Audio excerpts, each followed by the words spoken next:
Good afternoon. Today we're going to talk about the impacts of being obese and the consequences of COVID infection in the patients who are obese. Unfortunately, we are hit by this virus, coronavirus, for the last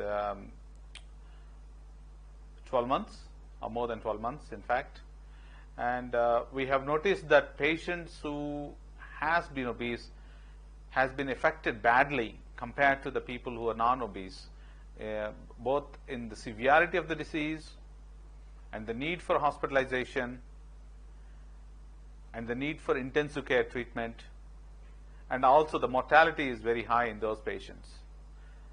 So we just want to discuss why the patients who are obese that has got high morbidity and mortality with the COVID infection, and also we'll talk about the basics of what makes them what is called obesity, what type of people that need to think that they are obese, what type of patients they are at risk of developing this, and what precautions they can take about these things. Okay, let's start with the very basic thing. Most people generally don't recognize they're obese. That's purely because they compare to the peer group and say, okay, I'm not as fat as the other one, or they only see the fattest one and think, I'm not as fat as him. But we all have to think, what's our optimum weight for our height to consider and what needs to be done. Especially for Asian population, the BMI, which is called body mass index, is a direct indicator of your comorbidities, especially for diabetes, hypertension, and heart problems. So then that leaves a question: what is body mass index, BMI?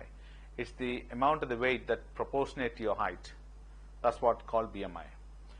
And the normal value should be between 18.5 to 25. If anybody over 25, we call them as overweight, or anybody from 25 to 30 beyond that, we consider them as obese or morbid obese. And it's directly proportionate to amount of fat you carry around your belly or visceral fat, which is around your intestine. Not only that, it also accumulates in the liver, leading to fatty liver disease. When you got excess fat, it leads up to insulin resistance. Hence, we develop diabetes. And this itself is another comorbidity, as we have noticed that diabetic patients are at higher risk of COVID mortality or needing an extra help in the hospital, in the intensive care. So what makes these patients more vulnerable for breathing problems? As we know, when you're carrying more weight around you, your breathing exercise is much beyond, and you normally when you go up the stairs or walk long distance, you tend to feel very breathless compared to other people. So when you had COVID infection, the lung is being affected. You got very small amount of lung that been left with this COVID infection, which leads up to less oxygen supply to your body, and that itself makes you quite vulnerable. Not only that, these patients who are less in oxygen because of the excess body fat, the diaphragm splinting with the help of the ventilator is also very, very difficult, because you have to use extra force to push the diaphragm, because they've got so much fat around it, pushing it up the diaphragm. And these patients are a higher risk of barotrauma, which is they have holes in the lungs. When you try to push extra force by ventilators, then they can have the holes. And that's why a lot of these patients are high mortality patients when they are overweight. Not only this, there has been mechanisms to suggest that obese patient has less immunity to fight against the infection. And then coming back to what are the risk factors for being obese? The genetic factors, which runs in family, one family member being fat, the other one gets fat, That's because of the genes. Number 2, the amount of food we eat, or type of food we eat, or the physical activity. If you're not exercising, then the fat tends to accumulate more and more and cause more problems. And when you're obese, then obviously there are a lot of comorbidities that come with it, which include, it affects almost every part of your body. It can cause sleep apnea, it can cause fatty liver disease, cause arthritis, diabetes, heart problems, stroke, whatnot, everything.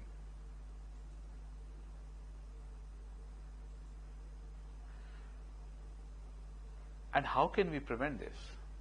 The easy answer for that is lifestyle modification, and some portion of patients do need extra support after even doing their normal lifestyle modification.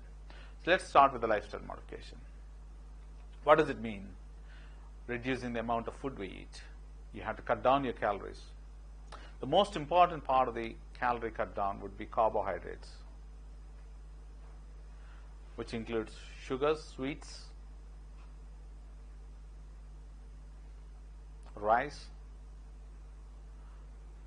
that type of things, and obviously to a certain extent fats. The most important thing is that increase your protein intake. That gives the energy at a constant level, and then help to lose the weight. Basically make you more, you don't feel hungry for longer periods of time if you have more protein than carbohydrate, because it takes longer time to digest. And number 2 is exercise. Exercise in the sense that it's not like just slow walking or something like that. You really need to sweat a lot, and you need to do 30 minutes exercise a day, and you need to burn calories around 300 to 600 per day. That would make you fit and prevent all the complications. Despite all these things, patients still manage to gain weight.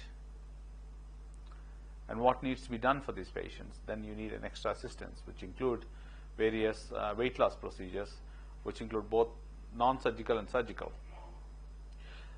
Both has its own place. Surgical weight loss includes people who are morbidly obese, they are too fat, and when they're too fat, when the BMI is over 40, they need either malabsorptive surgery or gastric sleeve.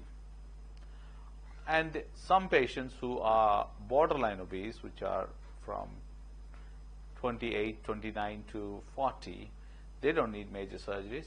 They can be assisted with non-surgical options of bariatric weight loss, which include balloons, gastric balloons, or even endoscopic sleeve gastroplasties, which we have, and very few of them, very few gastroenterologists perform this procedure because it's highly skilled and needs high experience to do them. What does it mean? Basically, we reduce the volume of the stomach to 80%. It's like a banana shape, so that they eat less quantity of food.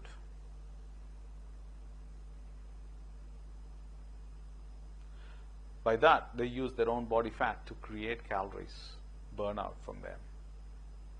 It's relatively safe, where we are not making any cuts, we just stitch inside, and it's a day case procedure. Very rarely we do keep the patients overnight to observe them for the next day morning, and the risks are very low, so patients tend to feel a little bit of nausea and pain for a day or two.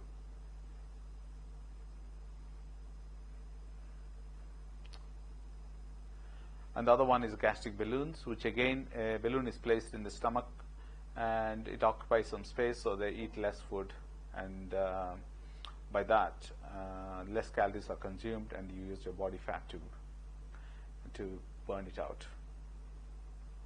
And there are a few other non-surgical procedures called duodenal ablation, where sugar is mostly absorbed in these areas, and this type of procedures are reserved for diabetic patients with poor control. When the sugars are too high, we can able to take off the lining of the small bowel where the glucose is absorbed, so that they don't need to have high insulin requirements in those type of patients. So in a nutshell, I would like to bring it to your attention that obesity does carry its own risks on a long way, but in the current scenario with the COVID, these patients are very, very high risk, and please be mindful and live healthy by changing your lifestyle. Making your diet and exercise is the most important thing. Thank you.